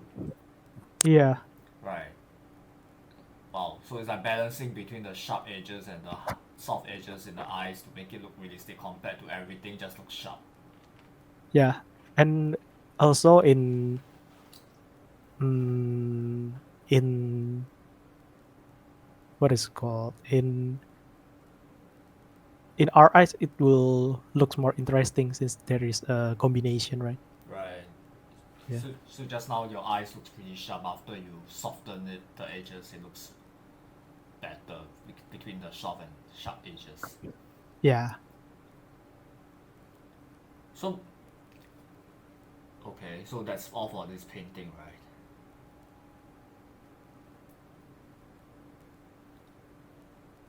Are there any things that you would like to share about your paintings? Mm, in this one, I also try to use a texture for her skin. Right, When using her skin, I try to use a 3D model of some people. right, What I mean is like a 3D model of people face right. to make like pores or what it is called, or freckles. Oh, Make make yeah, like this one. so Make a all these are natural freckles. texture. Yeah, freckles. Right. Yeah, making an imperfection, I think. Oh, so sorry, what I'm trying to say is all these are like pictures, right? Oh, Are these uh, like photo textures or 3D? photo Right. textures and 3D textures. Oh, so use photo texture and 3D textures from dust to like make it look more real. Not in the I think actually on Pinterest. Oh, Pinterest. Okay. All Yeah. those skin textures that they use for 3D. Yeah. Okay, okay. Now I get it. Wait, do you do concept art? Like I see on your Instagram, you say you're working on a certain comic or character. Is that like part of concept art? No, I don't work that. I don't work in the concept art. Let me hold on. Let me take a look at your Instagram. Like you said that you're creating this IP called Feng Yun. Oh, Yeah. that's it. Oh, it's actually just my OC. Oh, That's okay. only when I want to draw a free uh, free draw. When I want to do a free draw, I use my character Oh, as okay. a material. Yeah. Right. Yeah. Okay. I think that's all the questions I have for you so far, I guess. So that's that's for your own personal painting, right? Yeah. It's all So for personal painting. right. So when you paint the things that you want to paint now, are you leaning towards that style or are you going towards the League of Legends style? Actually, I want to go to the League of Legends styles, but learning realism or other styles is also a good and important step too for me. Right. Since uh, after I moved to my current studio, I learned from my mentor about how realistic painting works, Right. painterly, like the theoretical of realism. Uh, when I try to apply it on my stylized painting, uh, for me it's become easier. Like yeah, Do because I you already yeah? understand Do you the paint realism. traditionally? No, I just Right. Everything painting is digital. digital, right? So Yeah. Do you have any practice pieces that you have that you could show, like your line works, like your traditional paintings, so I could take a look at what you have been training with? Like, Actually, I don't have that. I just uh, I just training or practicing for my work in studios or okay, when doing right, right, right, freelance. right, and all those are like company stuff, so it's NDA. Okay, Yeah. I understand. Right. Back then, when you train, do you have any of those training practices that you could show, or do you not have them? Actually, I don't have them. I Right, right. still working on it. Okay, okay. Yeah. Maybe next time I could take a look if you have any Yeah. practice pieces. Yeah, I would like to see how you practice. Okay. Right, right. So any closing words for the viewers, Ray? Um, Maybe it's just for my experience based from my experience when Yeah. we are learning about stylized or yeah, stylized actually. Uh, in my opinion, it's very important to have a good understanding in realism or how realism works. And second one is having a good observation skill is very important for learn for growing up our skill. Yeah, because that's the one that helped me a lot. Right. Like uh,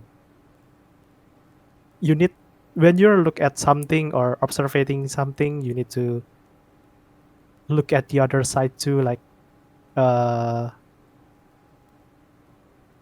we can reflect like a two side of the coin, right? Right. We not only just looking at the one side, but the other side too. Even it even has a third side, like in the what is called. So you mean Yeah, just that's it. consider many aspects of um, the reference, like are you trying to say that like consider many parts of the reference to think about? Yeah, like why the artist use this method, like how he use it. Like if you're interested in some part, you can try to imitate this method. Like explore more how he render something, how he use photo batching, or how he use that value control. Right. Okay, I get what you're trying to say. It's basically look at a painting, think about what stands out, what's good, hypothesize Yeah, what he's thinking, right?